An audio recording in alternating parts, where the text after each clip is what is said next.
friends, my name is Prakash. I am taking care of research division at Fairwell Security. और last week हम लोगों ने जैसा कि निफ्टी और मार्केट के आउटलुक को लेके बात करी थी, तो इस वीक भी हम बात करेंगे कि आगे एक हफ्ते के लिए हमें मार्केट कैसा लगता है और overall medium to long term में मार्केट कैसा लगता है, क्या सेटअप लगता है, क्या आगे चल के हमें कैसे ट्रेड अपना प्लान आउट करना चाहिए और किन किन स्टॉक्स में बाइंग पोजीशन रख सकते हैं या इंडेक्स को कैसे ट्रेड कर सकते हैं शॉर्ट टू मीडियम टर्म। सो इस वीक की बात कर लेते हैं। निफ्टी की क्लोजिंग 10,077 के आसपास आई है और इस वीक में काफ़ी इंपॉर्टेंट इवेंट्स हैं, जैसे कि आरबीआई पॉलिसी है और वेंसडे को और फ्राइडे को यूएस में जॉब डेटा है। ये दो बड़े इंपॉर्टेंट डेटा हैं और ये मार्केट मूविंग हो सकते हैं, ये मार्केट को आइदर साइड में मूव करा सकते हैं। तो इन डेटा पॉइंट्स का बहुत बड़ा इंपॉर्टेंस है।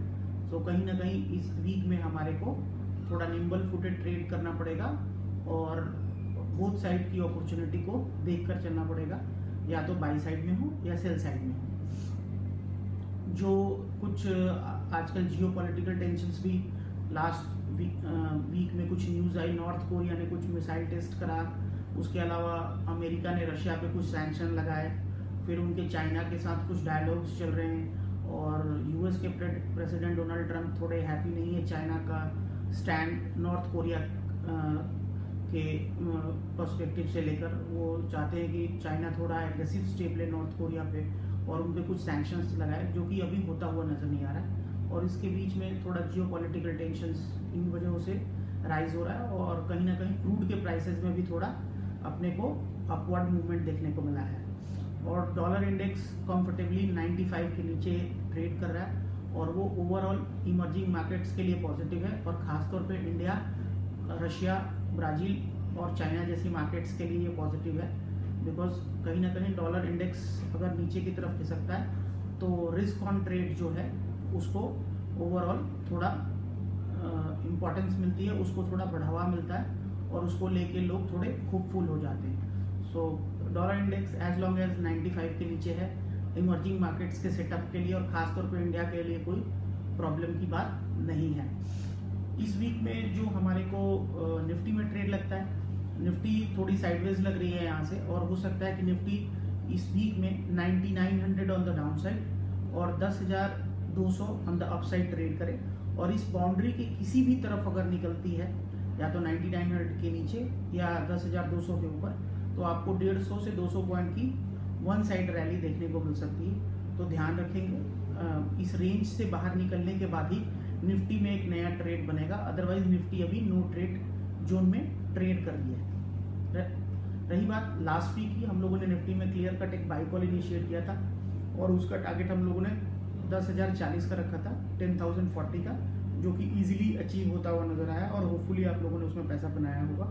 उसके अलावा हम लोगों ने एक स्टॉक बाई कॉल दिया था, जिंदल स्टील एंड पावर 136 में। आज स्टॉक ने 157 का हाई लगाया।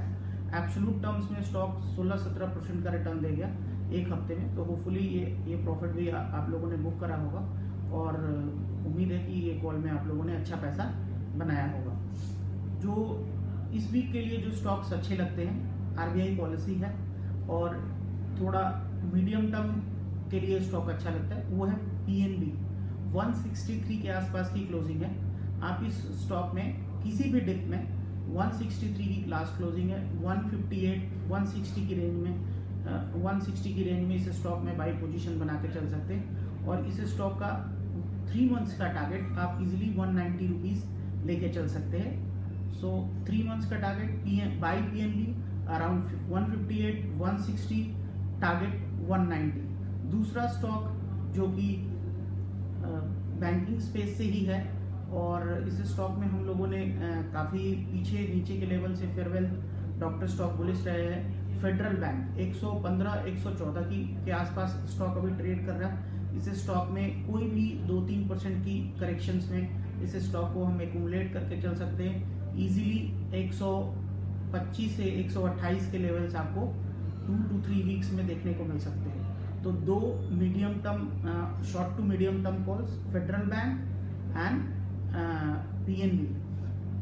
दो लॉन्ग टर्म कॉल जो लास्ट वीक से एक स्टॉक हम रिपीट कर रहे हैं, वो है रिलायंस। रिलायंस में हम लोग सुपर बुलिश हैं और ये स्टॉक इजीली हम लोगों को 3 से 6 महीने में 2000 से 2100 के लेवल्स पे दिखता है। तो buy Reliance at every dips, target 2000 2100। और दूसरा स्टॉक जो कि एक मिड कैप स्टॉक है जिसमें हम लोग काफ़ी बुलिश है, डेल्टा कॉर्प 170 के आसपास की क्लोजिंग है और ये स्टॉक इजीली हमारे को 3 to 6 मंथ्स में 210 रुपये के आसपास का टारगेट लगता है। तो Delta Corp accumulate on every dips, target 210। So दो short to medium term calls and 2 medium to long term calls हम लोगों ने आज आपके साथ शेयर करा है। होपफुली इस ट्रेड में आपको अच्छा पैसा बनेगा। ये एक्सरसाइज हम लोग आपके साथ वीकली कर रहे हैं और आगे भी इस एक्सरसाइज को कंटिन्यू रखेंगे। इस एक्सरसाइज से रिलेटेड कुछ भी फीडबैक है, सजेशंस हैं या इस एक्सरसाइज को हम लोग कैसे इम्प्रूव कर सकते हैं, so please write to us on drstock@fairwealth.in।